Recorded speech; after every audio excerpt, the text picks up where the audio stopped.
Maxda RX8. ඉතින් පිටිපස්සෙන් තියෙනකොටම මම දොරවල් පොඩ්ඩක් අමුතු විදිහට ඇරලා තියෙන්නේ. හැබැයි අපි අර මේ කාස් වලට ආසෙක් කෙනෙක් නම් අනිවාර්යයෙන්ම අඳුරන නමක් තමයි මෙන්න මේ Maxda RX8 කියලා කියන්නේ. ඉතින් මේ RX8 කියන වාහනය ඇත්තටම අපිට මේ ලෙජෙන්ඩරි වාහනයක් තමයි අපි හැමෝම අඳුරන විදිහේ. ඒකට හේතුව අපි දන්න ගොඩාක් අපි ඉස්සර ගහලා තියෙන කාර් ගේම්ස්ද ඊට පස්සේ මූවීස්ද ඊට පස්සේ ඒ වගේ ගොඩක් දේවල් වල අපිට ගොඩාක් වෙලාවට බලා ගන්න පුළුවන් වෙච්ච විදිහට ටිකක් අමුතු ඩිසයින් එකක් තියෙන වාහනයක් තමයි මෙන්න මේ Maxda RX8 කියලා කියන්නේ. ඉතින් මේ RX8 කියලා කියනකොටම මේවල කියන්නේ CC Ross කියලා මම මෙතනට එන්නම්. RX8 කියනකොටම මේ අපිට මට නම් මුලින්ම මතක් වෙන දේ තමයි මම හිතනවා අපේ මේ වීඩියෝස් බලන ඕගොල්ලොත් කාර් ෆෑන්ස්ලා හින්දා අනිවාර්යෙන් මේ Need for Speed Most Wanted කියන ගේම් එක අනිවාර්යෙන් ප්ලේ කරලා ඇති. මේ ඉතින් ඒකෙදි අපිට මුලින්ම මේ ඉසි කියලා බ්ලැක්ලිස්ට් කෙනෙක් ඉන්නවා. මම හිතන්නේ බ්ලැක්ලිස්ට් නම්බර් 12 වගේ. ඉතින් එයාට තියෙන්නේ Maxda RX8 එකක්. ඉතින් ඒක තමයි මම නම් මේ මට මතක විදිහට මුලින්ම RX8 එකක් ගේම් එකකින් හරි ඩ්‍රයිව් කරපු පළවෙනි අවස්ථාව. ඉතින් ඒකකොටම මේ සාමාන්‍යයෙන් ඒ දවස්වල Porsche ඒ කියන්නේ ඒ ගේම් එකේ තියෙන ගොඩක් යුරෝපියන් වාහන වලට පවා හොඳ පර්ෆෝමන්ස් එක කරන් දුන්න ගොඩක් චැලෙන්ජ් කරපු විදිහේ වාහන තමයි මෙන්න මේ Maxda RX8 කියලා කියන්නේ. ඉතින් අපි හැමෝම දන්නවා Maxda කියන්නේ ජැපනීස් මැනුෆැක්චරර් කෙනෙක්. ඉතින් Maxda කට්ටියට ආවහම ඒගොල්ලෝ අදටත් ගොඩක් අමුතු ඉන්ටරෙස්ටිං ඩිසයින්ස් තියෙන ඉන්ටරෙස්ටිං පර්ෆෝමන්ස් තියෙන වාහන අපිට මාකට් එකට ලබා දීලා තියෙනවා. ඉතින් මේට කලින් ආපු Maxda RX7 කියන කායකි සක්සෙසර් කෙනෙක් විදිහට තමයි මෙන්න මේ RX8 කියන එක අපිට බලා ගන්න හම්බ වෙන්නේ. ඉතින් මේ RX7 එක 2 seater කාර් එකක් විදිහට තමයි අපිට හම්බ වෙන්නේ. ඉතින් මේක අපිට ඇත්තටම බැලුවම පේන්න තියෙන 2 නමුත් ඇත්තටම 4 seater කාර් එකක් විදිහට තමයි අපිට බලා ගන්න හැකියාවක් හම්බ වෙන්නේ. ඉතින් මේ 2002 ඉඳන් විතර ඉඳන් 2012 වෙනකන් අපිට මේ Maxda RX8 කියන වාහනේ බලා ගන්න පුළුවන්. ඒ වගේම මේ RX8 එකේ අපිට ජෙනරේෂන්ස් දෙකක් මේන්ලියෙන් බලා ගන්න පුළුවන්. 2002 ඉඳන් 2008 වෙනකොනොත් 2008 ඉඳන් 2012 වෙනකොනොත්. ඉතින් මේ මුලින්ම අපිට මේ සීරීස් 1 සහ සීරීස් 2 කියලා තමයි අපිට වාහන හම්බෙන්නේ. හැබැයි සමහර කට්ටිය අපිට මේ ඇවිල්ලා තිනවා මේකේ ස්පෙෂල් ට්‍රිම්ස් Maxda Speed ඊට පස්සේ Spirit R එක ඊට පස්සේ Maxda මේ RX8 R3 මේ වගේ ස්පෙෂල් ට්‍රිම්ස් තියෙනවා. ඉතින් මේ වලට මේ සීරීස් 3 කියලා මේ ඉතින් ඇත්තටම අපිට මේ identically බලා ගන්න පුළුවන් වෙන සීරීස් දෙකක් තමයි තියෙන්නේ. ඉතින් මේක අපි කියන තියෙන සීරීස් 1 එකක්. ඉතින් සීරීස් 2 එකේදී මීටර ටිකක් අර මේ ෆේස් ලිෆ්ටඩ් මීටර ටිකක් ඉම්ප්‍රූව් වෙලා තියෙන වාහනයක් තමයි අපිට බලා ගන්න හැකියාවක් හම්බ වෙන්නේ. ඉතින් මේ 2012 දී අවාසනාවන්ත විදිහකට මේ වාහනේ ප්‍රොඩක්ෂන් එක නවත්තන්න Maxda සමාගමට සිදු වෙනවා. ඒකට හේතුව මේ වාහනේ තියෙන එන්ජින් එක මේ තවත් මේ Maxda RX7 RX8 කියන මෙන්න මේ වාහන ජනප්‍රිය වෙන්න තවත් ප්‍රධානම හේතුවක් වෙලා තියෙන Wankel rotary engine එක. ඉතින් අර සාමාන්‍ය normal pistons තියෙන combustion engine එකකට වඩා ටිකක් වෙනස් වෙන විදිහේ එකක් තමයි තියෙන්නේ. ඉතින් මම එතනට ඇවිල්ලා මම ඔයගොල්ලන්ට basic දෙයක් කියන්නම්. මොකද්ද මේ rotary engine කියන එක ගැන අපි performance specs ගැන කතා කරන්න ආවම ඉතින් මේ වාහනේදී මේ rotary engine එකෙන් සෑහෙන ලොකු fuel consumption එකක් ඇවිල්ලා තිනවා. in fact ඒ දවස්වල ආපු Corvette කියලා American muscle car එකක් තියෙනවා. ඒකටත් වඩා ඒක 5.7 ලීටර් වගේ ලොකු එන්ජින් එකක් තියෙන. හැබැයි ඊටත් වඩා අඩු ෆියුල් කන්සම්ප්ෂන් එක තමයි මෙන්න මේ කාර් එකට හම්බ වෙලා තියෙන. ඉතින් ඒ කරුණු කාරණා හින්දා 2012 න් පස්සේ ආවිලා තියෙන අලුත් අර ෆියුල් කන්සම්ප්ෂන් රේටින්ග්ස් වලට මේ වාහනේ මීට් වෙන්නේ නැති හින්දා Maxda සමාගමට මේ rotary engine සහ මේ RX8 කියන එක අපිට සම්පූර්ණයෙන්ම නවත්තනවා. in fact මුළු ලෝකෙම අද වෙනකන් rotary engines තියෙන අන්තිම වාහනයක ජාතිය තමයි මෙන්න මේ Maxda RX8 කියලා කියන්නේ. ඉතින් මුළු ලෝකෙටම 1,40,000ක් විතරයි යුනිට්ස් තියෙන්නේ. ඉතින් ඒ 1,40,000 එකක් තමයි මෙන්න මේ අද අපි ඕගොල්ලන්ට ගෙනල්ලා තියෙන්නේ. ඉතින් ඕගොල්ලෝ දන්නවා රියසවනේ අපි මෙන්න මේ වගේ කාර් වගේම අපිට පාර තොටේ දකින්න හම්බෙන මේ වගේ අපි ඩ්‍රීම් කාර්ස් අපි ඇත්තටම ආස කරන දකින්න ආස පදින්න ආස ආශ්‍රය කරන්න ආස වාහන වගේම අපිට එදිනෙදා පාර තොටේ දකින්න හම්බෙන වාහන ගැනත් අපි ඕගොල්ලන්ට ඉස්සරහට අරගෙන එනවා. අපි හැම සතියෙම ඕගොල්ලොන් හම්බ වෙන්න එනවා. ඉතින් ඒ ගැන කියන ගමන් ඕගොල්ලොන්ගේ වාහන සිහිනය ඕගොල්ලොන්ට බරක් වෙන්නේ නැතුව මේ අද කාලේ හැම දෙම ගණන් වැඩි වෙනකොට සතයක්වත් අය කරන්නේ නැතුව ඕගොල්ලෝගේ වාහන සිහිනයට ළඟා වෙන පුංචි හරි උදව්වක් ලබා දෙන අපි රියසවන සමගින් මම නිපුල් දේමින්ද.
ඉතින් අපි සුපුරුදු පරිදි මුලින්ම performance ගැන කතා කරලා exterior look එක ගැන කතා කරලා බලමු මොකද්ද මේ RX එකේ තියෙන උන්මාදය කියලා. ඉතින් මේ අපිට මෙන්න මේ වගේ තමයි engine bay එක බලා ගන්න හම්බ වෙන්නේ. මෙන්න මේ වගේ සම්පූර්ණයෙන්ම sealed විදියට තමයි අපිට ඇත්තටම මෙන්න මේ rotary engine එක එන්නේ. ඉතින් මොකද්ද මේ rotary Wankel engine කියලා කියන්නේ? ඉතින් අපේ සාමාන්‍යයෙන් අපි අහලා තිනවා ඕගොල්ලෝ අපේ videos වල දැකලා තියෙනවා අපි කියනවා inline 4 තියෙන්නේ, inline 5, inline 3 තියෙන්නේ, V6 තියෙන්නේ, V8 තියෙන්නේ කියකේ අපි කියනවා. ඉතින් මේ ඔක්කොල්ටම මේ inline 4 කියලා කිව්වොත් මෙතන pistons 4ක් තියෙනවා. V8 කියලා කිව්වොත් මෙතන piston 8ක් තියෙනවා. ඉතින් අන්න ඒ වගේ pistons වලින් තියෙන්නේ. හැබැයි මෙන්න මේ rotary එකේදී ඊට වඩා ටිකක් වෙනස් විදිහට තමයි තියෙන්නේ. මේක නිකන් මේ ඕගොල්ලොන්ට පේනවා නම් මෙන්න මේ design එක තියෙන්නේ. මෙන්න මේ වගේ කැල්ලක් ඇතුලේ එක shaft එකක් මෙහෙම කැරගෙනවා.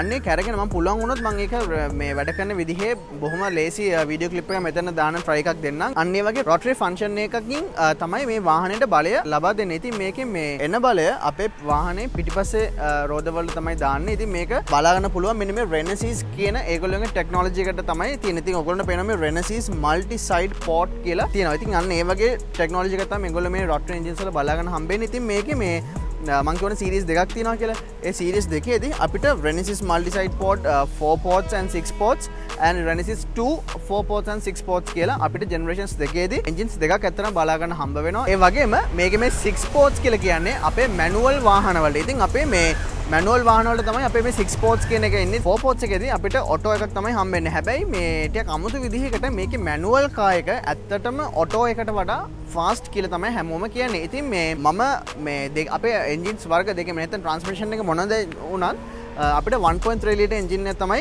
මේ RX 8 වල හම්බෙන්නේ. ඉතින් මම ඒකේ performance specs උත් මම පල්ලෙහෙන් දාන්නම්. මොකද ටිකක් confuse වෙනවා. මේක මම කටින් කියන්නේ කොහොත් ඊට වඩා මම හරියටම generations දෙකේ හරි විදිහට දාන්නම්. ඉතින් මේකේ මේ second generation එකේදී නැත්නම් මේ Renesas 2 එකත් එක්ක ආපු එකේදී ඇත්තටම වෙලා තියෙන්නේ අන්තිම gears වල gear ratios ටික වෙනස් වෙලා තියෙන හින්දා සහ අනිත් handling අතට ටිකක් හොඳ විදිහේ output එකක් ගන්න පුළුවන් වෙන විදිහට තමයි ඊළඟ generation එක අපිට බලා ගන්න හැකියාවක් හම්බ වෙලා තියෙන්නේ. ඉතින් මේ ඒක ඒ විදිහට කියද්දී මේ වාහනේ automatic එකක්. ඉතින් අපිට 6 speed auto paddle shifters එක තමයි හම්බෙන්නේ. මේකේ paddle shifters ටිකක් අමුතු weird විදිහකට තමයි තියෙන්නේ. ඒක ටිකක් හරි unique විදිහකට තියෙන්නේ. ඒ වගේම manual එකත් අපිට 6 forward විදිහට තමයි අපිට බලා ගන්න හැකියාවක් හම්බ වෙන්නේ. ඉතින් fuel consumptions වලට ආවහම මම ඔයගොල්ලන්ට දැන් ඉස්සෙල්ලා පෙන්නුවානේ මේක horsepower සහ අනිකුත් performance stats කොහොමද කියලා. මේ ස්පෙસિෆික් වාහනයට આવොත් එම අපිට සාමාන්‍ය නගරාසන්නයේ සහ අපිට ටිකක් RX එකට පදින්න ඕන විදිහට පැද්දොත් එම අපිට සාමාන්‍යයෙන් 4 km/l වගේ fuel consumption එක තමයි ලබා ගන්න හැකියාවක් හම්බ වෙන්නේ. නැත්නම් අපි සාමාන්‍යයෙන් කොළඹින් පිට සහ ටිකක් අර හෙමින් පදිනවා නම් අපිට සාමාන්‍යයෙන් 8 km/l වගේ fuel consumption එකක් වාහනයට බලා ගන්න හැකියාවක් හම්බ වෙලා තියෙනවා. ඉතින් 61 ලීටර් fuel tank එකක් තියෙනවා. කලින් නම් වාහනේ සර්විස් කරන්න සාමාන්‍යයෙන් රුපියල් 30ක් 35000ක් වගේ මුදලක් තමයි ගියේ. ඉතින් දැන් නම් කියන මුදල ඇත්තටම අපිට අපේ ගොඩක් මේ අපි රීසන්ට්ලි අප්ලෝඩ් කරන වීඩියෝස් වල අපි කියනවා වගේ ඇත්තටම ගාණක් කියන්න හැකියාවක් හම්බ වෙන්නේ නැහැ මේ දවසින් දවස ඉහළ යන ප්‍රයිසස් සහ අනිකුත් මේ වෙන ඉන්ෆ්ලේෂන්ස් ඔක්කොමත් එක්ක. ඉතින් ඔන්න ඔය වගේ දේවල් ටික තමයි අපිට එන්ජින් බේක් ගැන කතා කරන්න තියෙන්නේ. අපි බලමු වාහනේ ඩ්‍රයිව් කරනකොට මොන වගේද වාහනේ අවුට්පුට් එක අපිට එළියට ගන්න පුළුවන් කියලා. ඉතින් මේ වාහනේ සම්පූර්ණම ස්ටොක් කාර් එකක්. ඉතින් සමහර කට්ටිය ඉන්න මේ වාහනේ මීට වඩා මොඩිෆයි කරන. ඉතින් ගොඩාක් වෙලාවට රිලයබිලිටි ඉෂුස් මේ වාහනේදී අපිට හම්බ වෙලා තියෙනවා දැනගන්න හම්බ වෙනවා. හැබැයි සමහර වාහන තියෙනවා මෙන්න මේ වාහනේත් එහෙම අපිට කිසිම ප්‍රශ්නයක් ඇවිල්ලා නැති ඇත්තටම හොඳ වාහනයක්. මම කියන්නේ මෙන්න මේ ස්පෙસિෆික් වාහනය. ඉතින් අපේ සමහර ඒවල ලොකුම ප්‍රශ්නේ තියෙන්නේ මේක මේ සීල් වෙලා තියෙන හින්දා මේගොල්ලෝ කියනවා සාමාන්‍යයෙන් කිලෝමීටර් 50000කින් විතර පස්සේ මේ එන්ජින් එක අපිට පාවිච්චි කරන්න බෑ කියලා. හැබැයි දැන් මෙන්න මේ වාහනේත් ඇත්තටම කිව්වොත් 67000 ගානක මයිලේජ් එකක් තියෙනවා. හැබැයි තාමත් අද වෙනකන් කිසිම දෙයක් වෙලා නැහැ කියලා තමයි මේ වාහනේ ඕන විසින් අපිට කියන්නේ. ඉතින් මම සමහර ඒවා දැකලා තියෙනවා සාමාන්‍යයෙන් ලක්ෂ එකමාර දුවපු RX එකක් තියෙනවා. ප්‍රශ්න ආපු නැති සමහර ඒවා තියෙනවා 25 36 ප්‍රශ්න ඇවිල්ලා තියෙන. ඉතින් ඒ වෙලාවට ගොඩාක් වෙලාවට මේගොල්ලෝ එන්ජින් රිප්ලේස්මන්ට් එකම සම්පූර්ණයෙන් කරන තැනට පවා මෙන්න මේ RX 8 කියන වාහනේ පත් වෙලා තියෙනවා. ඉතින් මේවා ඇත්තටම අර JDM වාහනයක් විදියට එනකොට RX 7 කියන්නේ අපි හැමෝම ආදරය කරන ලෙජන්ඩ් එකක්. හැබැයි එච්චරම දිනන්න නැත්නම් එච්චරම ජනාකීර්ණ වෙන්න සහ එච්චරම මිනිස්සුගේ හිත දිනා ගන්න මෙන්න මේ RX 8 එකට ඇත්තටම හම්බුනේ නැහැ. ඒ නමුත් ඇත්තටම අපි අපේ ජෙනරේෂන් එකේ අර මොඩර්න් ස්පෝර්ට්ස් කාර් කියන කැටගරි එකට ආවම අපිට අද කාලේ බොහොම ලේසි අද කාලේ කියන්නේ මේ සාමාන්‍ය මේ තියෙන වාතාවරණය නැතුව අපි normal circumstances වලදී කතා කරොත් අපිට බොහොම ඉක්මනින් අපේ පළවෙනි ඩ්‍රීම් කාර් එකක් විදිහට ගන්න වගේ හැදිච්ච ලංකාවේ මාකට් එක ඇතුලේ හැදිච්ච හොඳ කාර් එකක් විදිහට මෙන්න මේ RX-8 එක අපිට අඳුන්වන්න පුළුවන්. ඉතින් මේ ඔන්න ඔය වගේ දේවල් ටික තමයි අපිට වාහනේ එන්ජින් එක සහ performance ගැන කතා කරන්න තියෙන්නේ. අපි එහෙමම වාහනේ exterior ගැන දැන් කතා කරමු. හරි. ඉතින් අපි දැන් සුපුරුදු පරිදි වාහනේ exterior ගැන කතා කරන්න පටන් ගමු. exterior යන්න කලින් මම පොඩ්ඩක් අපිට මේ ස්පෙෂලි හම්බෙලා තියෙන Mazda RX-8 වලට හම්බෙලා තියෙන මෙන්න මේ කී එක ගැන පොඩ්ඩක් කතා කරන්නම්. ඉතින් මේ Mazda සමාගමෙන් කියන්නේ keyless entry නැත්නම් අපේ අද කාලේ නම් ගොඩක් වෙලාවට අපිට තියෙන මේ වගේම නැති වුණත් ටිකක් අර මේ ඉලෙක්ට්‍රොනික කී එකක් තමයි ගොඩක් අද කාලේ වාහන වල තියෙන්නේ. ඉතින් අපිට push start තියෙනවා, keyless entry තියෙනවා, ඒ වගේ options ගොඩක් එක. ඉතින් මේගොල්ලෝ මේක මේ credit card එකක් විදිහට තමයි හදලා තියෙනවා. ඔයාගේ purse එකේ දාන් යන්න පුළුවන් කියලා පිළිදෙන විදිහට ඕගොල්ලොන්ට පේනවා නම් මේකේ තියෙනවා අපිට අවශ්‍ය කරන buttons, mainම buttons තුනක් අපිට ඒක පාවිච්චි කරන්න. හැබැයි අපිට මේකේ මේ push start හම්බෙලා නැහැ. ඉතින් අපිට මෙන්න මෙතන මේ කැල්ල මෙන්න මේ විදිහට එළියට ගන්න පුළුවන්. ඉතින් මේකෙන් අපිට start කරගන්න තමයි තියෙන්නේ. ඉතින් අපිට keyless entry keyless කිව්වට අපිට මේක අනිවාර්යෙන් ඔබලා තමයි කරන්න ඕනේ. ඊට පස්සේ අපිට අතුලට ගිහිල්ලා යතුරු දාලා start කරගන්න හැකියාවක් හම්බ වෙලා තියෙනවා. ඉතින් මේ මම ඒක පෙන්නුවා අපිට මෙන්න මේ වගේ key card එකක් තමයි ගොඩක් වෙලාවට හම්බෙන්නේ. දැන් අලුත්ම එන වාහනවල NFC ටෙක්නොලොජි එකත් එක්ක නිකන් මෙහෙම ටච් කරලා ස්ටාර්ට් කරන්න පුළුවන් වගේ ටෙක්නොලොජිස් පවා තියෙනවා. ඉතින් මේක 2007-8 කාලේ ඉඳන් එන වාහනයක් විදිහට ගත්තාම ඇත්තටම හොඳ ටෙක්නොලොජි එකක් ඒ කාලේට. හැබැයි ඉතින් කොච්චර දුරකට මේ වගේ දෙයක් අපි පර්ස් එකේ දාන් යනවාද කියන එක පොඩි ප්‍රැක්ටිකැලිටි ඉෂුව එකක් අපිට ඇත්තටම බලා ගන්න හැකියාවක් හම්බ වෙලා තියෙනවා. ඉතින් ඒකත් කියන ගමන් අපි එහෙම වාහනේ එක්ස්ටීරියර් ගැන කතා කරමු. ඉතින් මේකත් අපි අර කලින් කතා කරපු මිනි කූප් එක වගේම තමයි. ඉතින් අපි හැමෝම බොහොම හොඳින් දන්න විදිහේ වාහනයක්. ඉතින් ඒ හින්දා ඇත්තටම ලොකුවට අපිට කතා කරන්න දේවල් නැහැ. හැබැයි මේ කාර් එක හෙන බල්කි කාර් එකක්. ඉතින් ඕගොල්ලෝ ඇවිල්ලා මේ ඇන්ගල් එකෙන් බැලුවොත් එහෙම ඕගොල්ලොන්ට පේනවා මේ දෙපැත්තෙන් වයිඩ් වෙලා නිකන් අර අමුතු quirky design එකක් තියෙන විදිහේ වාහනයක් විදිහට තමයි මෙන්න මේ කාර් එක අපිට බලා ගන්න හැකියාවක් හම්බ වෙන්නේ. ඉතින් ඒත් එක්ක මම එන්නම් වාහනේ එක්ස්ටීරියර් ලුක් එක ගැන කතා කරන්න. ඉතින් මේ සීරීස් 1 එකට අපිට මෙන්න මේ වගේ ලයිට්ස් තමයි හම්බෙන්නේ. ඉතින් අපිට හැලජන් ලයිට් එකකුයි මෙතනින් LED ලයිට් එකකුයි බලා ගන්න හැකියාවක් හම්බෙලා තියෙනවා. ඉතින් මේකේ ෆේස් ලිෆ්ට් එකට නැත්තම් මේ 2008න් පස්සේ වාහනවලදී මීට වඩා තව ටිකක් ලස්සන වෙලා තියෙන ටිකක් හීනි ලයිට් එකක් එහෙම ඇවිල්ලා ෆේස් ලිෆ්ට් ඔප්ෂන් එකක් විදිහට බලා ගන්න පුළුවන් වෙන විදිහේ තවත් මීට වඩා ටිකක් අප්ඩේටඩ් ෆ්‍රෙෂ් ලුක් එකක් අපිට බලා ගන්න හැකියාවක් හම්බ වෙලා තියෙනවා. ඉතින් මේ Mazda logo එක මෙන්න මෙහෙම ලොකුවට මැද්දෙන් ගහලා තියෙනවා. මෙන්න මේ Mazda රවුම පොඩ්ඩක් මතක තියාගෙන ඉන්න. මොකද මේ රවුම අපිට ගොඩක් තැන්වලදී ඇත්තටම වාහනේදී බලා ගන්න හැකියාවක් හම්බ වෙනවා. මේ රවුම විතරක්ම නෙවෙයි අර මම ඕගොල්ලන්ට වැන්කල් එන්ජින් එක ගැන කතා කරද්දී මම ඕගොල්ලන්ට පෙන්නුවා මෙන්න මෙතන මේ තියෙන මේ ෂේප් එක. මෙන්න මේ රෝටරි එන්ජින් එකට සම්බන්ධ වෙලා තියෙන මෙන්න මේ ෂේප් එකත් ඕගොල්ලන්ට පේනවා නම් මෙන්න මෙතනිනුත් මෙන්න මේ විදිහට බලා ගන්න හැකියාවක් අපිට හම්බෙලා තියෙන. ඒ වගේම පිටිපස්සට ගියාමත් අපිට සමහරට දැක ගන්න පුළුවන් වෙයි. අපේ රියර් ෆොග් එකේදීත් අපිට මෙන්න මේ වගේ ලුක් එකක් තියෙන එකක් තමයි අපිට බලා ගන්න හැකියාවක් හම්බ වෙන්නේ. ඉතින් මේක මොඩර්න් ස්පෝර්ට්ස් කාර් නැත්නම් මොඩර්න් JDM ස්පෝර්ට්ස් කාර් කියන කැටගරි එකට අයිති වෙන කාර් එකක්. ඉතින් ඒ හින්දා අපිට මේකේ ක්‍රෝම් අයිටම්ස් එහෙම ලොකුවට බලා ගන්න හැකියාවක් හම්බ වෙන්නේ නැහැ. ඒ වගේම අර ස්පෝර්ටි ඩිසයින් එකට ගැලපෙන සාමාන්‍ය හොඳයි කියලා කියන්න පුළුවන් විදිහේ ග්‍රවුන්ඩ් ක්ලියරන්ස් එකකුත් අපිට හම්බ වෙන්නේ නැහැ. මොකද ඒක සාධාරණයි. මේක ස්පෝර්ට්ස් කාර් එකක්. මේක හයියෙන් යන්න හදපු කාර් එකක්. ඉතින් මේකට ඒ වගේ ෆ්ලෑෂි දේවල් සහ මේකේ අර ඇරෝඩයිනමික්ස් වලට සපෝට් කරන විදිහට තියෙන්න ඕන හින්දා ඒ වලට ලොකු උනන්දුවක් මේ වාහනේ මැනුෆැක්චරර්ස්ලා විසින් ඇත්තටම යොදවලා නැහැ. ඉතින් අපි එහෙමම වාහනේ සයිඩ් විව් එක ගැන කතා කරන්න පටන් ගමු. ඉතින් වාහනේ සයිඩ් විව් එකට ආවම අපිට ටිකක් අර මේකේ අර තියෙන ස්පෙෂල් ගතිය තව ටිකක් හොඳට අපිට කතා කරන්න පුළුවන් තැනක් තමයි මේකේ මේ සයිඩ් විව් එක. ඉතින් මේ ඕගොල්ලන්ට බැලුවමට පේනවා කොහොමද මේ වාහනේ ඩිසයින් එක තියෙන්නේ කියලා. ඉතින් අපිට මේ නෝස් එක ටිකක් සෑහෙන දිගට හම්බ වෙලා තියෙනවා වාහනේ ඊතුරු ඒරියාස් වලට සාපේක්ෂව බලද්දී. ඉතින් අපේ මේ කැබින් ඒරියා එක කොහොමත් අපිට ලොකෝට හම්බෙලා තියෙනවා. හැබැයි අපිට මේ බූට් ස්පේස් එක නැත්නම් අපේ මේ පිටිපස්සේ බොක්ස් එක ගොඩාක් පොඩියට තමයි වාහනේ හම්බ වෙලා තියෙන්නේ. ඉතින් මේ අපිට සාමාන්‍ය ෆෙන්ඩර් එකේ ලයිට්ස් කියවම අපි බලාපොරොත්තු වෙන්නේ එක්ක මෙන්න මේ හරියෙන් ඊට පස්සේ මෙන්න මේ හරියෙන් නැත්නම් ඒ වගේ තැනකනේ. දැන් මෙතන නම් අපිට බලා ගන්න පුළුවන් වෙන්නේ මෙන්න මෙතනින් වගේ. ඉතින් ඒකත් සාමාන්‍යයෙන් මෙන්න මේ JDM කාස් වල නම් අපිට ටිකක් හොඳට බලා ගන්න පුළුවන් දෙයක්. ඉතින් අපිට මෙන්න මේ වගේ ෆෙන්ඩර් ලයිට් එක මෙන්න මෙතනින් බලා ගන්න හැකියාවක් හම්බෙලා තියෙනවා. 17 inch wheels තමයි අපිට හම්බෙන්නේ. ඉතින් මේක අපිට කැමති විදිහට අපි මොකද මේ ස්පෝර්ට් කාර් එකක් මේ වගේ ජැපනීස් ඩොමෙස්ටික් මාකට් එකට ඇවිල්ලා තියෙන මේ වගේ ස්පෙෂල් කාර් එකක් අපි කැමති විදිහට පර්ෆෝමන්ස් පැත්ත කෙසේ වෙතත් මේකේ තියෙන රෝටරි එන්ජින් එකක් හින්දා අපි මේක මේ එක්සිස්ටිං ලුක් එක එහෙම නැත්නම් මේකේ තියෙන එක්ස්ටීරියර් ලුක් එක ටිකක් ලස්සන කරගන්න අපි හැමෝම try කරනවා. ඉතින් මේ වාහනේ අපිට 17 inch wheels බලා ගන්න පුළුවන්. අපි බලමු වාහනේ මැනුවර් කරනකොට මොන වගේද මේ වාහන වල තියෙන feasibility එකට අපි බලමු අපි මේ වාහනේ කොච්චර හොඳට මැනුවර් කරගන්න පුළුවන්ද සහ හයියෙන් යනකොට අපිට කොහොමද වාහනේ හැන්ඩලින් කන්ට්‍රෝල් කරගන්න පුළුවන් වෙන්නේ කියලා. ඉතින් ඒත් එක්කම අපිට මෙන්න මේ වාහනේ තවත් අර ස්ටයිලිෂ් ගතිය වැඩි වෙන විදිහට මෙන්න මේ වගේ ෆේක් වෙන්ට් එකක් වගේ එකක් අපිට බලා ගන්න හැකියාවක් හම්බ වෙනවා. ඉතින් මේ ඔයගොල්ලන්ට පේනවනේ මේ වින් ස්ක්‍රීන් එකත් ගොඩක් මේ අතට අලයින් වෙලා තියෙන. ඉතින් අර එන ඒරෝඩයිනමික්ස් වලින් ලස්සනට වාහනයට ඒ වෙන්න ඕන පර්ෆෝමන්ස් පැත්තට වෙන්න ඕන ඒ හැකියාව වැඩි කරගන්න පුළුවන් වෙන විදිහට. ඉතින් මේ අර ඒකින්ම තමයි අපිට මේ හරියට අර ටිකක් බෆ් වෙලා වගේ පෙන්නන එළියට පැනලා වගේ පේන ලුක් එකක් මෙහෙම අරන් ඇවිල්ලා ඇත්තරම තියෙන්නේ. ඉතින් මේ එදින පස්සටාවම අපිට සාමාන්‍ය normal power meters අපිට හම්බ වෙලා තියෙනවා. ඉතින් ඒක නම් එච්චර ලොකු දෙයක් නෙමෙයි.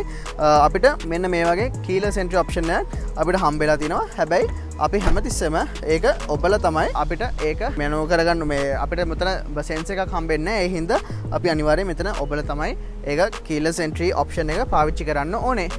ඉතින් දොරවල් සෑහෙන්න එළියට ඇරෙනවා. ඉතින් මම ඔයගොල්ලන්ට කිව්වා අපිට දැන් දොර වහලා තියෙද්දි ඇත්තටම මේ තව දොරක් මෙතන තියනවා කියලා පේන්නේ නැහැ. ඉතින් අපි දොර ඇරිලා මෙන්න මෙතනට ආයන් පස්සේ මෙන්න මේ ඉන්වින්සිබල් හැන්ඩල් වගේ එකක් තියෙනවා. ඉතින් අන්න ඒක ඇරියම තමයි අර කතුරක් වගේ දෙපැත්තට සිස්ටර් ඩෝර්ස් කියලා කියන. එහෙම නැත්නම් මේ වලට තව සුයිසයිඩ් ඩෝර්ස් කියලාත් කියන. මොකද එච්චරම රිලයබල් සේෆ්ටි කියලා කියන්න පුළුවන් දොරක් නෙවෙයි හින්දා. හැබැයි කොහොම හරි දැන් අපේ සාමාන්‍ය වාහන වල තියෙනවනේ ABC කියලා පිලර්ස්. අපිට A පිලර් එක බොහොම ලස්සනට බලා ගන්න පුළුවන්. හැබැයි අපේ B පිලර් එකක් ඇත්තටම කිව්වොත් බලා ගන්න හැකියාවක් හම්බ වෙන්නේ නැහැ. ඒ B පිලර් එක විදිහට එන දෙයක තමයි මෙන්න මෙතනින් අපිට බලා ගන්න හැකියාවක් හම්බ වෙන්නේ.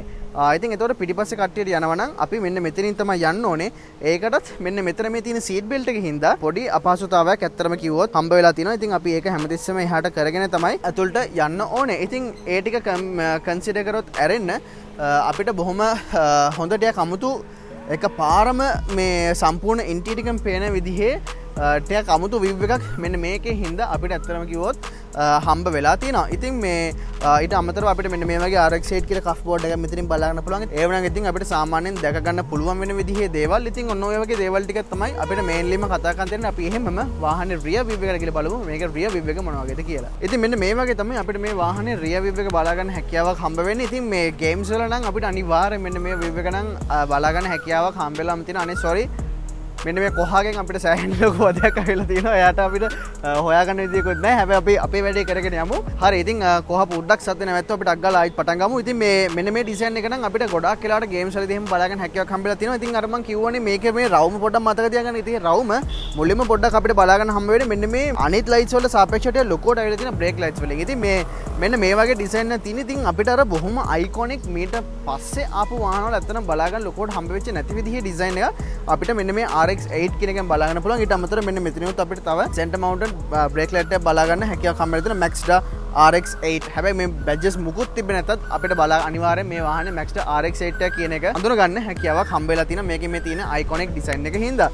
ඉතින් මම එහෙමම තව ටිකක් පල්ලෙහාට ආවොත් අපිට බලා ගන්න පුළුවන් දේවල් තියෙනවා. මම ඊට කලින් අපිට boot එක open කරගන්න පුළුවන් විදි කීපයක් තියෙනවා. අපිට මේ අපේ key card එකෙන් පිටිපස්ස මෙන්න මේ විදිහට open කරගන්න හැකියාවක් හම්බෙලා තියෙනවා. ඉතින් අපිට සෑහෙන හොඳ boot space එකක් මේ sport car එකකට ගැලපෙන එකක් හම්බෙලා තියෙනවා.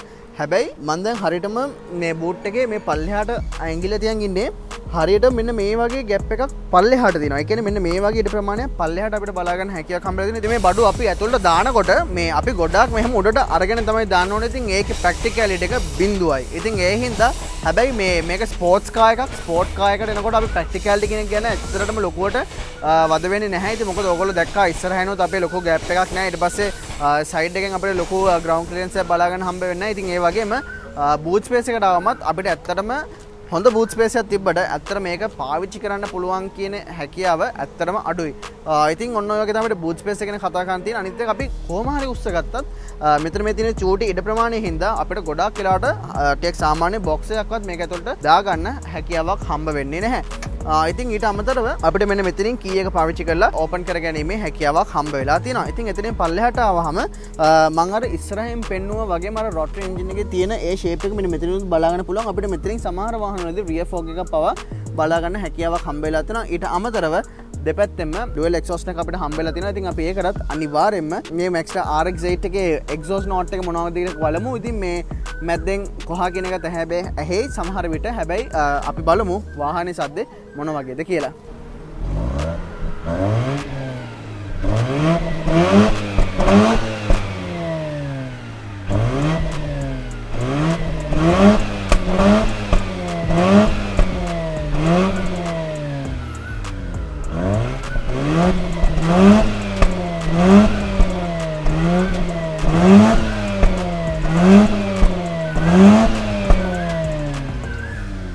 හරි ඉතින් අන්න ඒ විදිහට තමයි අපිට වාහනේ එක්සෝස් නෝට් එකත් ඇත්තටම කිව්වොත් අහගන්න පුළුවන් වෙන්නේ. ඉතින් මේ වාහනේ මං ඉස්සෙල්ලා මුලදීම කිව්වා වගේ සම්පූර්ණයෙන් ස්ටොක් කාර් එකක්. ඉතින් ඒ ස්ටොක් එක්සෝස්ට් එකේ සාදේ තමයි ඔයගොල්ලන්ට අහගන්න පුළුවන් වුණේ. ඉතින් අනිවාර්යෙන් පල්ලෙන් කමෙන්ට් කරන්න RX-8 එකේ ස්ටොක් එක්සෝස්ට් සවුන්ඩ් එක මොන වගේද කියලා.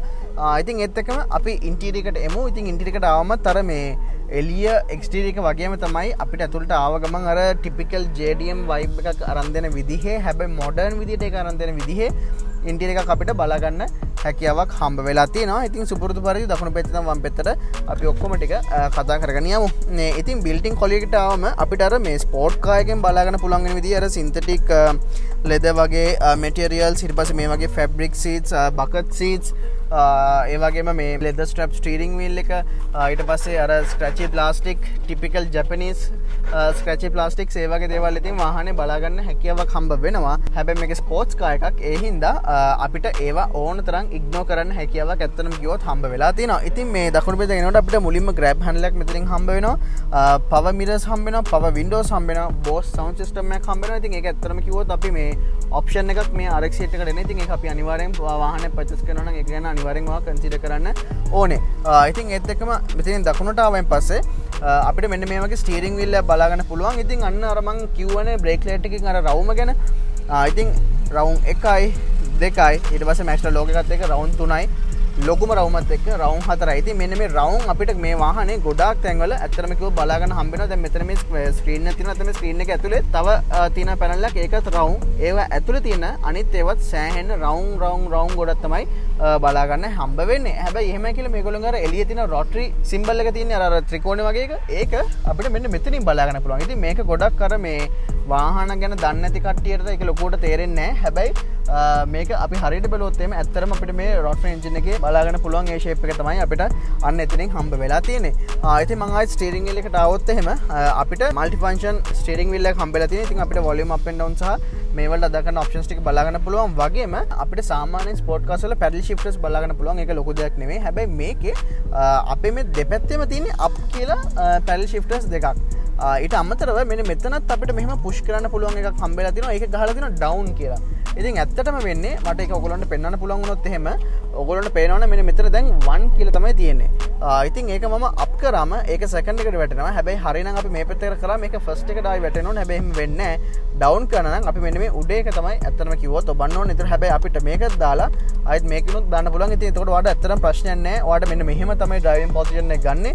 ඔයා යනකොට ටක් ගාලා අප් ෂිෆ්ට් කරනවා. ඊට පස්සේ ඔයාලා පුරුදු විදියට ඔයා කැමති විදියට හැබැයි මෙන්න මේ පැත්තෙන් තමයි ඩවුන් කරන්න තියෙන්නේ. ඉතින් මේ ඒකත් ඇත්තටම ටිකක් වෙනස් දෙයක්. ඉතින් මං පාවිච්චි කරලා තියෙන වාහන වලින් ඇත්තටම මේ මට මුලින්ම හම්බ වෙච්ච ෆන්ක්ෂන් එකක් ඒක. ඉතින් ඒක ඒ විදිහට අපිට බලා ගන්න හැකියාවක් හම්බ වෙනවා. ඉතින් එහෙමම මෙතන අපේ කොක්පිට් view එකේ මෙතන ඩෑෂ්බෝඩ් එකට ආවොත් එහෙම අපිට ගේජස් 3ක් වගේ බලා ගන්න හැකියාවක් හම්බ වෙලා තියෙනවා. ඉතින් ඒකෙන් අපිට වම් පැත්ත එකෙන් අපේ මේ ගියර් ලීව් එක තියෙන පොසිෂන් එක බලා ගන්න පුළුවන්. සහ අපි ඩ්‍රයිව් කරනකොට අපේ ඩ්‍රයිව් වෙන ගියර් එක අපිට බලා ගන්න හැකියාවක් හම්බ වෙලා තියෙනවා. ඊට අමතරව කෝලන් ටෙම්පරේචර් එක උඩින් බලා ගන්න පුළුවන්.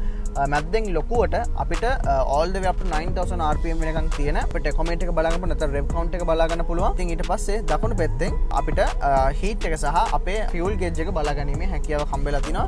මෙතන rev meter එකේම අපිට digitally අපේ speed එක පේනන විදියට ඒක අරගෙන තියෙනවා. මොකද අපිට speed meter එකක් හම්බ වෙන්නේ නැති හින්දා. ඉතින් ඊට අමතරව ඒත් එක මම seats වලට ආවොත් එහෙම මට bucket seats තමයි හම්බෙන්නේ. ඉතින් ඒක මගේ body roll එක සෑහෙන දුරකට අඩු කරනවා මේ වගේ sport car එකක් පදිනකොට. ඉතින් මට මේ typical Japanese වාහන වගේටම මේ විදියට මට හැම එකක්ම උස් පහත් කරගන්න සහ ටිල් කරගන්න ඔප්ෂන්ස් ටික අපිට ඒ විදියටම හම්බ වෙලා තියෙනවා. ජැපනීස් විදිහට තමයි ලීවර්ස් ටික තියෙන්නේ. මාරු වෙලා නැහැ යුරෝපියන් වාහනවල වගේ. ඉතින් අපි දකුණු පැත්තෙන් අපේ ඉන්ඩිකේටර්ස් වලට තියෙන අදාළ කරන ලීව් එක සහ වම් පැත්තෙන් අපේ වයිපර්ස් වලට අවශ්‍ය කරන ලීව් එක බලා ගන්න හැකියාවක් හම්බ වෙලා තියෙනවා. ඉතින් අපි තව ටිකක් දකුණට ආවෙන් පස්සේ අපිට මෙන්න මේ වගේ පුංචි ලේ එකක් හම්බ වෙනවා. ඉතින් ඒකෙන් අපිට ක්ලයිමේට් කන්ට්‍රෝල් එක පාවිච්චි කරගැනීමේ හැකියාවක් තියෙනවා. අනිත් මෙතන තව සමහරක් දේවල් තියෙනවා. මට ඇත්තටම මෙන්න මේ ස්ක්‍රීන් එකේ හින්දා ඒක මට පොඩ්ඩක් ඇක්සස් කරන්න හැකියාවක් හම්බ වෙලා නැහැ. හැබැයි අපිට බේසික් අපේ ක්ලයිමේට් කන්ට්‍රෝල් වල අවශ්‍ය කරන සහ අපේ ඉන්ෆෝටේන්මන්ට් සිස්ටම් එකේ නැත්තම් අපේ සෙටප් එකට අවශ්‍ය කරන විදිහේ ඔප්ෂන්ස් ටික තමයි එතනින් බලාගන්න පුළුවන්. ඉතින් හැබැයි මේ හැම එකපාරකම මට සමහර වාහනවල තියෙන මේ ඔබන බටන් එකක් ගානේ බීප් බීප් ගාලා සද්දයක් එනවා. ඉතින් ඒක පොඩ්ඩක් annoying.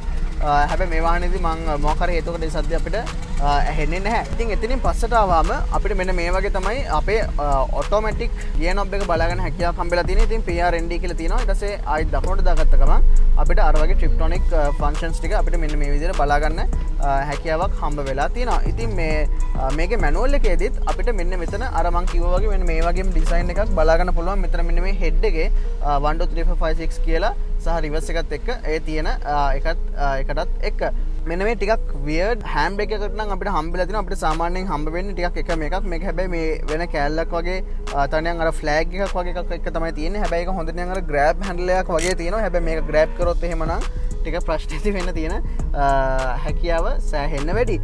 ඉතින් අපිට ඒ වගේ හම්බ වෙන මෙන්න මෙතනින් මෙන්න මේ වගේ කප් හෝල්ඩර්ස් දෙකක් බලා ගන්න හැකියාවක් හම්බෙලා තියෙනවා. ඊට අමතරව මෙන්න මේ වගේ තවත් ස්ටෝරේජ් ඒරියා එකක් මෙන්න මෙතනින් බලා ගන්න හැකියාවක් හම්බ වෙනවා. අපිට පිටිපස්සට යනකොට තවත් පොඩි ස්ටෝරේජ් ඒරියාස් කීපයක් හම්බ වෙනවා. මම ඒවා පිටිපස්සට ගියාම කතා කරන්නම්. ඉතින් මෙන්න මේ වගේම අපිට තවත් ග්ලාස් කම්පාර්ට්මන්ට් එකක් පුංචි බඩු කැලි ටිකක් එක්ක අපිට මෙන්න මේ වගේ බලා ගන්න හැකියාවක් හම්බෙලා තියෙනවා. ඉතින් අපිට දෙපැත්තෙන් ඩෝබින්ස් විදියට නම් වතුර බෝතල් නම් දාගන්න පුළුවන් විදිය එකක් නැහැ. හැබැයි අපිට සාමාන්‍යයෙන් අර මං හැමදෙස්සම කියනගේ ටිෂු පැක් එකක් වගේ දෙයක් නැත්නම් පුංචි ෆයිල් එකක් වගේ දෙයක් අපිට දාගෙන යෑමේ හැකියාවක් අපිට හම්බ වෙලා තියෙනවා. මේ අපේ RX-8 එකේ අපිට sunroof එක පවා හම්බ වෙන options අපිට ඇත්තටම බලා ගන්න හම්බ වෙනවා. හැබැයි මේ වාහනේදී අපිට ඇත්තටම sunroof එක බලා ගන්න හැකියාවක් හම්බ වෙන්නේ නැහැ. ඉතින් ඔන්න ඔය වගේ දේවල් ටිකක් තමයි අපිට මේන්ලිම කතා කරන්න තියෙන්නේ. ඉතින් මට සාමාන්‍යයෙන් හොඳ ලෙග් රූම් එකක් තියෙනවා. හොඳ හෙඩ් රූම් එකක් මට බලා ගන්න හැකියාවක් හම්බෙලා තිනවා. ඔයාලට කැමති විදිහට ඇඩ්ජස්ට් කරගන්න පුළුවන්. බකට් සීට්ස් අපිට හම්බෙලා තිනවා. ඉතින් ඔන්න ඔය වගේ දේවල් ඔක්කොම ඉතින් සාමාන්‍ය ටිපිකල් ස්පෝර්ට්ස් කාර් එක බලාපොරොත්තු වෙන සියලුම දේ අපිට මේ වාහනයෙන් බලා ගැනීමේ හැකියාවක් හම්බ වෙලා තියෙනවා. ඉතින් මම එහෙමම පිටිපස්ස සීට්ස් වලට ගිහලා බලමු අපි පිටිපස්ස මොන වගේද කියලා.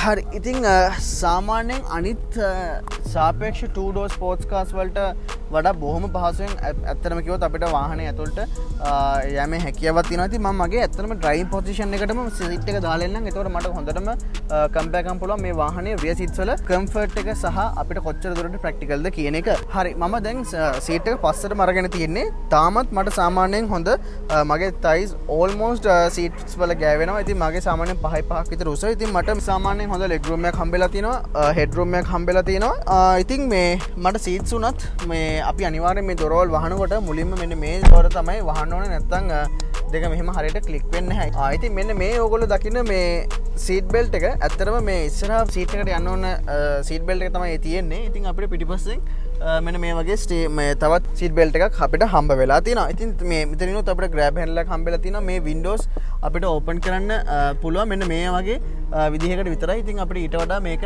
මේ ඇත්තටම මේ ඕපන් කරගන්න විදිහක් හම්බ වෙන්නේ නැහැ. ඉතින් ඒතකොට පිටිපස්සේ කට්ටියට නම් හුලඟක් එනවා කියලා දෙයක් ඇත්තටම හම්බ වෙන්නේ නැහැ. ඉතින් මේකත් අර එක්සෝස්ට් එක ඇතුළේ තියෙන ඒවාට එළියට යනවා වගේ දෙයක් තමයි අපිට බලා ගන්න හැකියාවක් හම්බ වෙන්නේ. ඉතින් මේ අපිට තවත් මෙන්න මෙතනින් කප් හෝල්ඩර්ස් දෙකක් බලා ගන්න පුළුවන්. තවත් මෙන්න මේ වගේ ඒරියා එකක් අපිට බලා ගන්න හැකියාවක් හම්බ වෙලා තියෙනවා. ඉතින් මේක rear wheel vehicle එකක්. ඉතින් ඒ හින්දා මෙතන මැද්දෙන් ලොකු shaft එකක් පිටිපස්සට යනවා. ඉතින් ඒ හින්දා සම්පූර්ණ ඒරියා එකම අපිට අඩුම ගානේ මේ පිටින් එහා පැත්තටවත් කකුලක්වත් එහාට මෙහාට දාගන්න පුළුවන් ස්පේස් එකක් අපිට මේ වාහනයෙන් බලා ගන්න හැකියාවක් හම්බ වෙන්නේ. තවත් අපිට මෙන්න මෙතනින් මෙන්න මේ වගේ බූට් එකට ඇක්සස් ලබා ගන්න පුළුවන් වෙන විදිහේ ඒරියා එකක් මෙන්න මේ විදිහට අපිට හම්බ වෙලා තියෙනවා. ඒකෙත් මෙන්න මෙතන ඔයගොල්ලන්ට පේනවා නම් මෙන්න මේ වගේ ඒරියා එකක් අපිට පාවිච්චි කරන්න හැකියාවක් හම්බ වෙලා තියෙනවා. ඉතින් ඔන්න ඔය වගේ දේවල් ටිකක් තමයි අපිට මේන්ලිම වාහනේ රියර් සීට්ස් වලට ආම ගැන කතා කරන්න තියෙන්නේ. අපි දැන් වාහනේ හොඳම හරිය ඩ්‍රයිවිං සීට් එකට පැනලා බලමු වාහනේ ඩ්‍රයිවිං ප්ලෙෂර් එක මොන වගේද කියලා. හරි. ඉතින් දැන් අපිට වාහනේ රෝඩ් ටෙස්ට් කරලා බලන්න තියෙන්නේ. ඉතින් මම දැන් නම් ඇත්තටම පොඩ්ඩක් බිසි පාරක ඉන්නේ. මොකද මේ වෙලාවත් එක්ක ඇත්තටම අපිට මේ වාගේ වාහනයක් රෝඩ් ටෙස්ට් කරන්න පුළුවන් පාරක නෙමෙයි ඇත්තටම කිව්වොත් ඉන්නේ. හැබැයි අපි පුළුවන් විදිහට වාහනේ ඩ්‍රයිව් කරලා බලමු. ඉතින් මේ අපිට බොහොම සරල විදිහට මේක ස්පෝර්ට් එකකින්ද මම කෙලිම එකපාර මැනුවල් එකටම දැම්මා. ඉතින් මම ඕන පෙන්නුවා පැඩල් ශිෆ්ටර්ස් අප් ඇන්ඩ් ඩවුන් තියෙන විදිහට මගේ ඩ්‍රයිවිං පොසිෂන් එක හරියට බැලුවොත් මෙන්න මේ විදිහට යන්නේ. ඉතින් අපි මේ සාමාන්‍යයෙන් අපිට නෝමල් යන විදිහට කිසිම ප්‍රශ්නයක් නැතුව මේ ගියර් ටික කඩාගෙන බොහොම ලේසියෙන් යන්න පුළුවන්. සාමාන්‍යයෙන් RPM එක 1500 2000 වගේ එන වෙලාවට මේ අපිට හයියෙන් යන්න ඕන නම් ඉතින් ටක් ගාලා මේ ඉතින් මේ කායක ඇත්තටම පොඩක් මේ අර මින් කන්ඩිෂන් එකේ තියෙන වාහනයක් ඇත්තටම ලංකාවේ ලොකුවට පැදලා නැහැ. ඉතින් මේ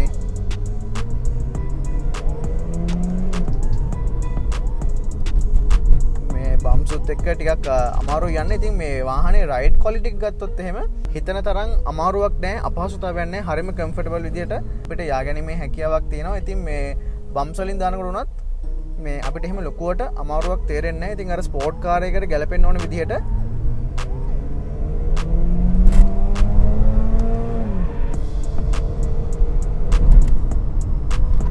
මං ඒ හරියදී මං හිතන මේ වගේ පුංචි පාරක බොහොම ලේසියෙන් 85ට 90ට වගේ වේගයකට මට ඇත්තටම එන්න පුළුවන් වුණා. මේ පොඩි පාරින් මට ඇත්තටම පොඩ්ඩක් මේ පා ගන්න බයයි. හැබැයි ඒ වුණාට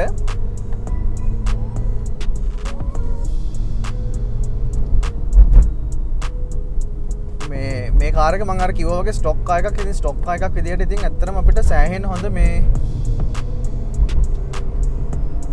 මං තාමත් ඉන්නේ 4500 වගේ RPM එකක ඉන්නේ. ඉතින් මේ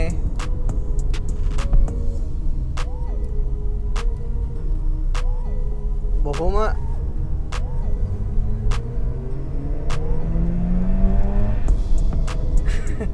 ඉතින් මගේ පළවෙනි ගියර් එක තමයි ආවේ. ඉතින් පළවෙනි ගියර් එක වුණාත් අපිට සාමාන්‍යයෙන් මේ යුරෝපියන් වාහන පැදල පොඩ්ඩක් දෙක මාරු වුණා. මේ හැබැයි මේ සෑහෙන හොඳ වේගයක් පළවෙනි ගියර් එකේදී පවා අපිට ලබා ගන්න පුළුවන්. ඉතින් මම දැන් එතන මේ ටෙල් ලොකු ඉඩ ප්‍රමාණයක් තිබ්බ තැනක නෙමෙයි. ඉතින් සාපේක්ෂව සෑහෙන හොඳ ටර්නින් රේඩියස් එකත් අපිට බලා ගැනීමේ හැකියාවක්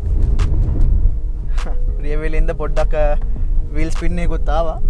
මේ ඉතින් ඒ වගේ අපිට අර ෆන් කී විදිහට ලස්සනට හොඳ ෆනි අර හොඳට ෆීල් වෙන්න පදින්න පුළුවන් කාර් එකක්. ඉතින් මේ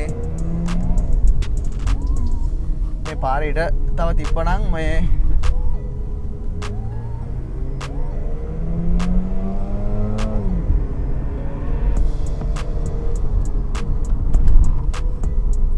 බොහොම ලේසියෙන් අපිට මේ වාහනේ මැනුවල් කරගන්න පුළුවන්. රියර් වීල් උනාට අර හැන්ඩලින් එහෙම අපිට ලස්සනට ඒකට ගැලපෙන්න පුළුවන් විදිහට අපිට බොහොම ලේසියෙන් හැන්ඩල් කරගන්න පුළුවන් වෙන විදිහට යන වේගයට ගැලපෙන්න අපිට මේ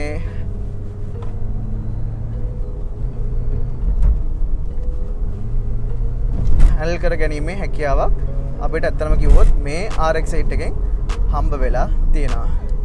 ඉතින් ඔයාලට ට්‍රක් ගාලා වාහනේ ඩවුන් shift කරගන්න ඕන නම් මම ඒ 60 ඉඳන් බොහොම ලේසියෙන් බොහොම ඉක්මනට පැයට කිලෝමීටර් 20 15 වගේ වේගයකට ට්‍රක් ගාලා ඩවුන් shift කරලා එන්න හැකියාවක් මට ඇත්තටම හම්බ වුණා. ඉතින් මේ ඩවුන් shift කරන එකත් ඉතින් අපිට මේ ඕනම විදිහටම ඩවුන් shift කරන්න දෙන්නෙත් නැහැ. එයා ගාන්ට් එක කන්ට්‍රෝල් කරගෙන ලස්සනට අපිට ගැලපෙන විදිහට කරගන්න අවස්ථාවක් එයා අපිට හම්බෙලා දෙනවා. ඉතින් අර සාමාන්‍යයෙන් අපේ ගොඩක් වාහනවල අපි සෙකන්ඩ් ගියර් එකේ නවතිනවනේ. මෙයා එහෙම නැහැ. ටක් ගාලා ෆස්ට් ගියර් එකටම මේ අපිට ඒක අරගෙන දෙනවා. ඊළඟට අපි ඇක්සලරේටර් එක පා කරනකොට මේ ඒකට ගැලපෙන්න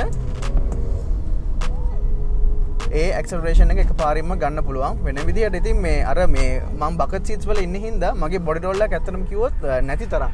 මේ ඉතින් ඒකට ගැලපෙන්න අර මේ පර්ෆෝමන්ස් පැත්තට එන්න ඕන විදිහට අපේ ඩ්‍රයිවිං පොසිෂන් එක බොහොම ලස්සන තැනක තියෙනවා කියලා කිව්වොත් මං හිතන්නේ මං අනිවාර්යෙන්ම හරි. ඉතින් මම දැන් පොඩ්ඩක් මේන් රෝඩ් එකට ආවා. ඉතින් මේ පාරෙත් පොඩ්ඩක් මේ වාහන වැඩි අපි try එකක් දෙමු. පොඩ්ඩක් පාගල බලන්න. ඉතින් මේ කල යුතු දෙයක් නෙමෙයි. මොකද මේ බොහොම අඩු ෆියුල් කන්සම්ප්ෂන් එකක් තියෙන වාහනයක මේ මොකද මට තේරෙනවා මගේ දැන් half tank වගේ තිබ්බා. දැන්ටත් මම මේ වාහනේ වීඩියෝ එක පටන් ගන්නකොට ඉතින් මේ ඒ ටික ප්‍රමාණයට පමණක් තව මම හිතන්නේ කටු දෙකක් විතර පොඩි කටු දෙකක් විතර අපිට මේ වාහනේ පල්ලෙහාට ආවා. ඉතින් ඒක ඉතින් මේ සාමාන්‍ය මේ වගේ වාහනවල අපිට එක්ස්පෙක්ට් කරන්න වෙලා තියෙන දෙයක්. මේ රොටරි එන්ජින් කිව්ව ගමන් අපිට තියෙන ඉතින් ඔයගොල්ලන්ට පේනවා මේ පැත්තේ වාහන ගොඩක් එනවා. අපි බලමු අපිට කොච්චර ඉක්මනට මේ වගේ ඉඩ ප්‍රමාණයක් ඇතුළත නෝමල් ලේන්ස් එකක් තියෙන පාරක යූටර්න් එක අපිට මොන වගේ ආකාරයකට ගන්න පුළුවන් වෙයිද කියලා. හරි මම දැන් යූටර්න් එක ගන්නවා.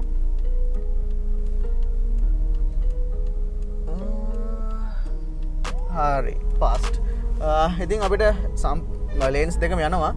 හැබැයි අපිට මේ ප්‍රශ්නයක් නැතුව මේ යූටර්න් එකක් ලබා ගැනීමේ හැකියාවක් හම්බෙලා තිබ්බා. ඉතින් මේකේ අපේ වාහනේ 2012න් ඉවර වුණාට අපිට ඇත්තටම මේ එයාබෑග් සහ අනිකුත් සේෆ්ටි පෙත්තට අවශ්‍ය වෙලා තියෙන ඒ ඔප්ෂන්ස් ටිකත් අපිට ඒ විදිහටම හම්බ වෙලා තියෙනවා. ඉතින් මේ අපේ මිරසුත් මේ ලොකු මිරස් අපිට නැති වුණාට අපිට ඒක ගානට ඇඩ්ජස්ට් කරගැනීමේ හැකියාවක් තියෙනවා. වගේම අර ස්පෝර්ටි වාහනයකට ගැලපෙන ඕන විදිහේ රයිඩ් එක්ස්පීරියන්ස් එකක් අපිට මේ වාහනයෙන් අතිශයම හොඳයි කියන විදිහට හම්බ වෙලා තියෙනවා. ඉතින් මොකද මේ RX-8 එක අපි කොච්චර මොනා නැහැ කවුරු මොනා කිව්වත් මේ අපිට තේරෙනවා මේ වාහනේ තියෙන ස්පෝර්ටි ෆීලින් එක අපිට මේ ටිකක් අර මේ වාහනේටම යුනික් වෙච්ච එක්ස්පීරියන්ස් එකක් ගන්න ඕනේ කෙනෙක්ට අනිවාර්යයෙන්ම අර අපේ භාෂාවෙන් කිව්වොත් එම් පට්ට කියලා කියන්න පුළුවන් වෙන විදිහේ වාහනයක් විදිහට මේ වාහනේ අනිවාර්යයෙන්ම අපිට හඳුන්වලා දෙන්න සහ නම් කරන්න හැකියාවක් හම්බ වෙලා තිනවා. ඉතින් මේ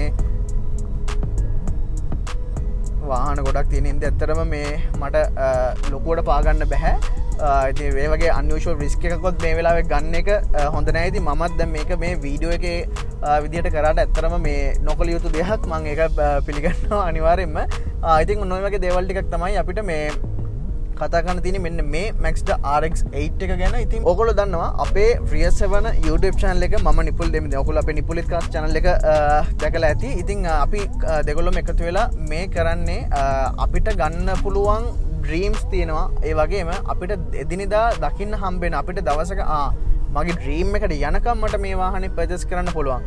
අන්න ඒ වගේ දේවලුත් අපි ඒ වගේ වාහනත් ඕගොල්ලන්ට අරගෙන මේකේ මොකද්ද ඇත්ත නැත්ත මොකද්ද මේ වාහනේ ඉන් ඇන්ඩ් අවුට් කියන එක අපිට පුළුවන් විදියට ඕගොල්ලොන්ගෙන් අපේ සර්විස් එක වගේම අපේ Rear7 කියන මේ සම්පූර්ණ නමම අපේ නමේ පරිසමත අපිට දෙන්න අපි එදා ඉඳන්ම කරපු දෙයකටම ගැලපෙන වෙන විදිහට තමයි අපේ Rear7 YouTube channel එකනොත් අපි මේක ඕගොල්ලන්ට කිසිම charge එකක් මුකුත් නැතුව අපිට පුළුවන් විදිහට මේ හැම වාහනයක් ගැනම ඕගොල්ලන්ට අපි වීඩියෝස් අරගෙන එන්නේ. ඉතින් අපි මේ වීඩියෝස් බලලා ඔයගොල්ලොන්ගේ ආස කරන වාහනයක් නැත්තම් මේ ගන්න තියෙන ඊළඟට ඔයා ගන්න පුළුවන් නම් මම මේ වාහනේ පර්චේස් කරනවා කියන තැනට ආවොත් එහෙම ඔයාට මොන හරි දෙයක් ඉගෙන ගන්න තියෙනවා නම් අන්න ඒකට උදව් කරන්න තමයි අපේ මේ YouTube channel එකෙන් තියෙන. ඉතින් මේ වගේම තවත් වීඩියෝ එකකින් අපි ලබන සතියේ හම්බෙනකන් අපි අදට ගෙලෙන්න මේ ඔබේ වාහන සිහිනය සැබෑ කරන ලංකාවේ එකම සෙවන Rear7 සමගින් මම නිපුල් දෙමින්ද.